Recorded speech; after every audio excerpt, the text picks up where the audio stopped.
Patriots are riding high off their upset victory over the Los Angeles Chargers and now turn their attention to the Carolina Panthers in Week 9. I'm Evan Lazar for CLNS Media, coming to you from Gillette Stadium, where the Patriots are beginning their preparation for those Panthers. Now the Pats now have a 57% chance to make the playoffs, according to Football Outsiders, after improving to 4-4 on the season on that 2-game win streak with wins over the Jets and the Chargers. And although that is great for the Patriots that they have found themselves here a little bit and have won some games consecutively, all of the progress that they have made over the last 2 weeks goes by the wayside if they can't take care of business down in Carolina this weekend. And you look at this Panthers team that is banged up on offense. Quarterback Sam Darnold in concussion protocol. Star running back Christian McCaffrey returned to practice on Wednesday but remains on injured reserve, and his status is uncertain for Sunday's game. But looking at this defense down in Carolina, Phil Snow has built a juggernaut. The 8th ranked defense in DVOA, according to Football Outsiders, resides in Carolina. They are 4th in the league in pressure rate. They have a very versatile athletic group with a ton of team speed, and led by Brian Burns and Hassan Reddick, one of the best pass rushers in the entire NFL. When you look at Snow's scheme and you look at what they're able to do defensively with the Panthers, you see speed and multiplicity. Bill Belichick talking about this morning how you don't really know on any given down if players are linebackers, if they're defensive linemen, and you have to decide how you're going to treat guys like Burns and Reddick and Shaq Thompson on any given down. The Panthers will cycle through a bunch of different alignments based off of your personnel, the down and distance, situation to situation. They'll play 3-4.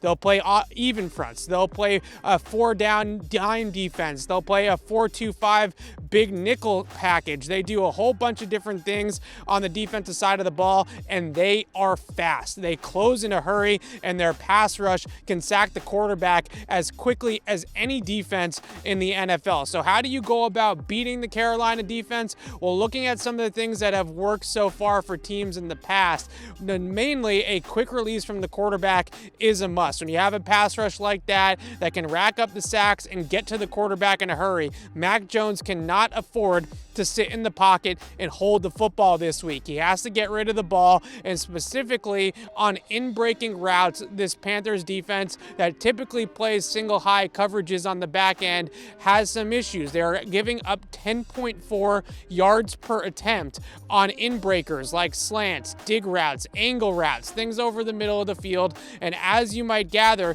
that fits in pretty well with New England's personnel. So that is one way the Pats can do it, with the spread attack, quick passing game, get the ball out of Mac Jones's hands and hit receivers on the move, breaking inside the defense. And the Patriots will probably go with that game plan for a lot of this game. Those long developing play action passes, and they'll read it out, 5-route progressions that Mac Jones maybe had in the past in the last couple of weeks.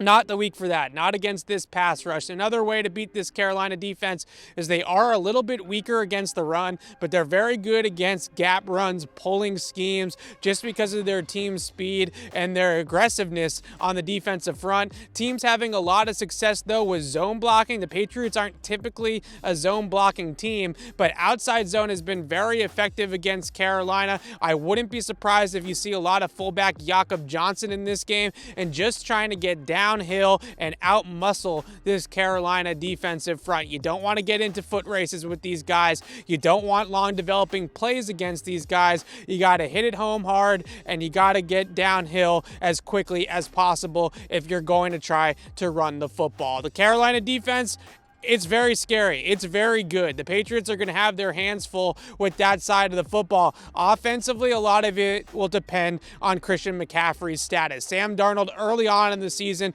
with McCaffrey in the lineup, much sharper than he has been of late. He was really hitting throws on time before, tuning up and syncing up his mechanics with his reads and with his throws down the field. Joe Brady had him cooking there for a while. Now things have sort of gone off the tracks since McCaffrey has been out of the lineup. So keep an eye on the injury report for the Panthers. Sam Darnold, Christian McCaffrey. Will those guys play on Sunday? That will be a big part of the game plan for Bill Belichick's defense, depending on who's under center and who's in the backfield for the Panthers. And get the ball out and don't hang around in the backfield if you're the Patriots running backs against this terrific Carolina defense. You can check out the rest of our Patriots coverage and our previews of Patriots Panthers right here on Patriots Press Pass and on CLNSmedia.com. I'm Evan Lazar for CLNS Media. Thanks for watching.